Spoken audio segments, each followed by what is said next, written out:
Hello everybody, and we're going to try something new today. We're going to do an interview via Skype, and as you can see next to me here is Denise Carnihan. She is the author of I Share My Heart with Africa. Would you believe that this is the only available copy for sale in Australia? We've actually sold out of all her books here, and we'll be talking about that later, Denise, but I want to start off with how it's been received, because since the book's been released, you've been non-stop. So tell me about it. Tell me about, since release date, what's been happening?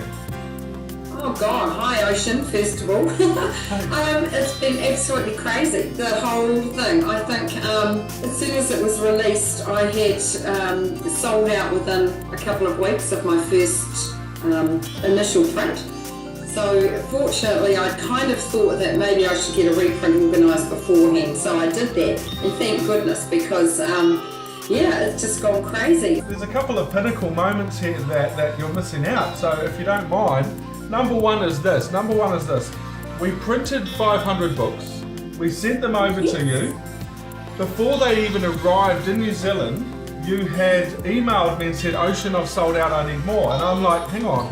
The books would not even arrived yet. So first off, she pre-sold all her books before they arrived in Wellington. Secondly, during the time that the books were actually in circulation in New Zealand, for all you Australians that don't know Dan Carter, he's a famous All Black. Denise's book was right next door to Dan Carter's in one of the Paper Plus stores.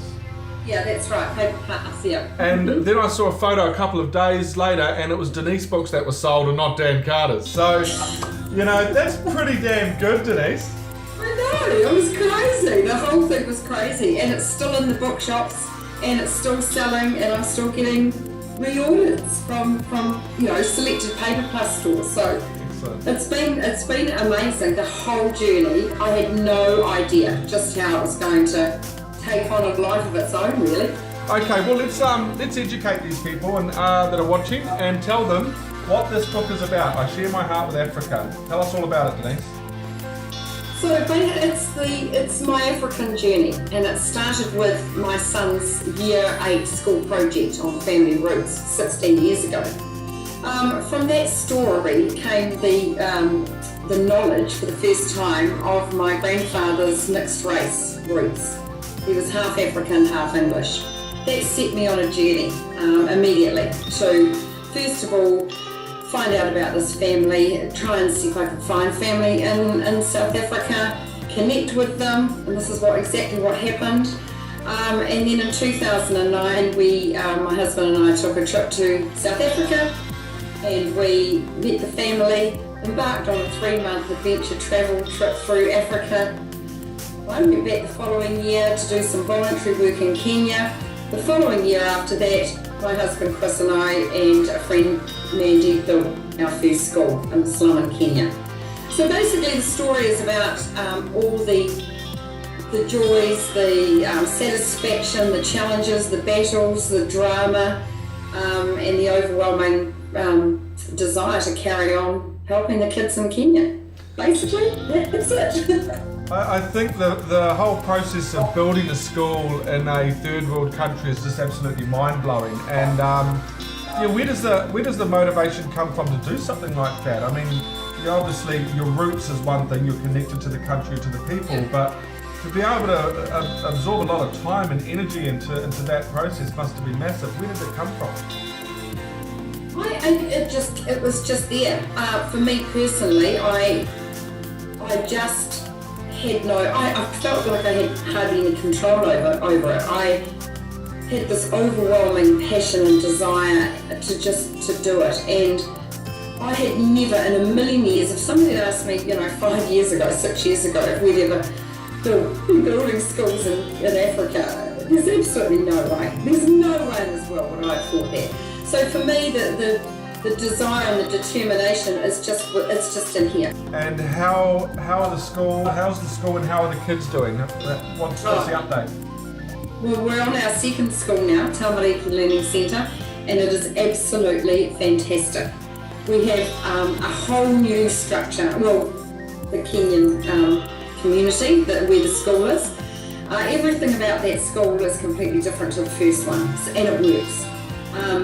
The structure, the people on board in Kenya, on the ground, and it works. So the children are fantastic. They're just back beginning of January from these school holidays, and they kind of come in dribs and drabs from up country in their rural areas, but I think they're all back now, and we have a new class stream. Okay. So yes, but it's going really, really well. Do you get regular updates from them? Yes, every single day. Wow, that's so cool. Incidentally, the last couple of weeks there's been a connection made between you and another one of the in-house authors who has been shipping pencils around the world. Yes, Symphony. Yeah, I'm going to meet her. Yeah, she's fantastic. She sounds like my type of a girl. She certainly is. I think you two would end up being up for hours if you sat down around a couple of bottles of wine, I'll tell you. So just to inform you guys, Cindy Rockstein has put together pencils.org.au, which is a charity that collects used pencils from schools all around Australia and all around the world, and sends them to countries and education systems that need them, whether it's at orphanages or new schools, just like what Denise has done over in Africa. So recently some were sent over there, and now Denise and Cindy have connected. So I sat back when I saw the post on Facebook and kind of was did a little happy dance to see you guys connecting. It was so good. What's next for you? Now the book is really humming over in New Zealand. Obviously it's humming here in Australia. What's next for you? Oh, it's all just one thing after another. So now I have, and I'm very proud to say this, I have managed to get my book into every library in New Zealand. It was a lot of work, but I did it, and I actually am really proud of it, because now I can put a very big tick against that on my goal sheet. You know, I'll tell you something, Denise. I will be going back and following up with every single one of those libraries in a couple of months to make sure that their orders have been, that they've followed through. Fantastic. But most of the libraries have actually taken the time to even email me back to say, I've ordered your book, blah, blah. So I'm really thrilled about that. I'd like to commend you on that, because the strategy that we gave you on promoting the book into the libraries, it can be very tedious, it's very time consuming. There's a lot of follow-up that's involved. And I've said this to many authors before, marketing is not something that you just flip a coin and then you're away and you're doing well. You have to put the time and the effort in. And you've proven that can be very successful. Totally. When I decided to have the book published, I made up my mind right then and there that I was going to give this my all. I've invested money, I've invested time, I've invested your money and time as well, Ocean, and your team, and that was never going. That was not an option for me. Right. So next for me is the schools. I'll give them a couple of weeks. Then we have the book is it's relevant to upper primary level, because it started with my son Craig's school project. He was in primary school. Definitely through the colleges and high schools are here. The universities and polytechnics around New Zealand have already ordered it too, because they came back last week off holidays. Fantastic, that's so good. So the school one's going to be big, because there's thousands of schools. And I'm just going to, as you just told me to do, pluck away at them, bunch at a time, and tick them off. And I have a strategy now that I think works. Well, it works for me. Fantastic. What about public speaking? What have you got on the horizon for that? So I've been doing public speaking now for about 4 or 5 years, but now, because since the launch of my book, I have been doing a lot of planning my calendar, should I say, for 2016 for my public speaking. Now I do 2 lots. I do voluntary speeches or public speaking to clubs, organisations, Rotaries, Lions Clubs, Probus, you name it, Women's Institute, whatever. And I don't charge a fee for that. And sometimes, I'll get a petrol voucher, other times I don't care, as long as I can take my book and sell it. That's the key thing. That has been fantastic, because you've got a captured audience. Straight away, you've got a captured audience who have listened to you talk, and then of course they want to write immediately. They want to buy your book. It's been crazy.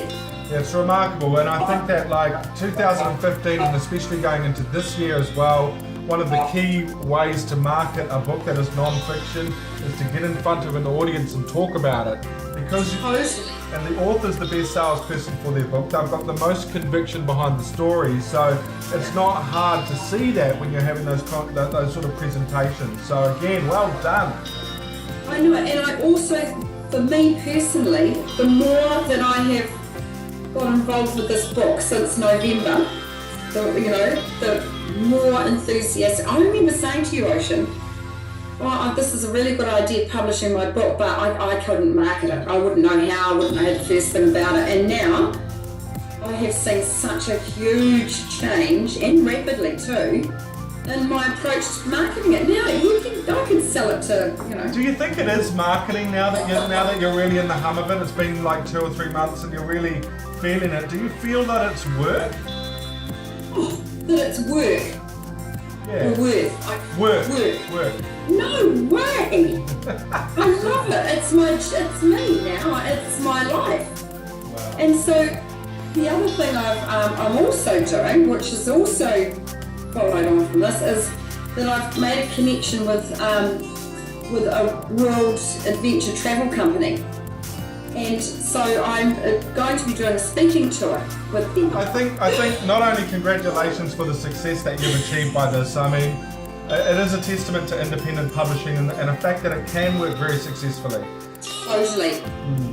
And I've just got one thing to say. I was probably the biggest doubter of all about marketing myself and my own book, because nobody likes to go out there and blow their own trumpet. But it's about the story and how it's about the book and how it's taken on a life of its own. It really is. I could write a book on it. Well, you're a testament to other authors, and I hope that people that are watching this are seeing what can be achieved through independent publishing, and when they do invest the time and the effort into their book. Denise, thank you for taking the time with me today to talk about your book. Again, congratulations for doing so well. Anytime. I can't stop talking about it, so anytime at all. That's cool, Denise. Thank you very much. Okay, see ya. Bye. See you, everyone.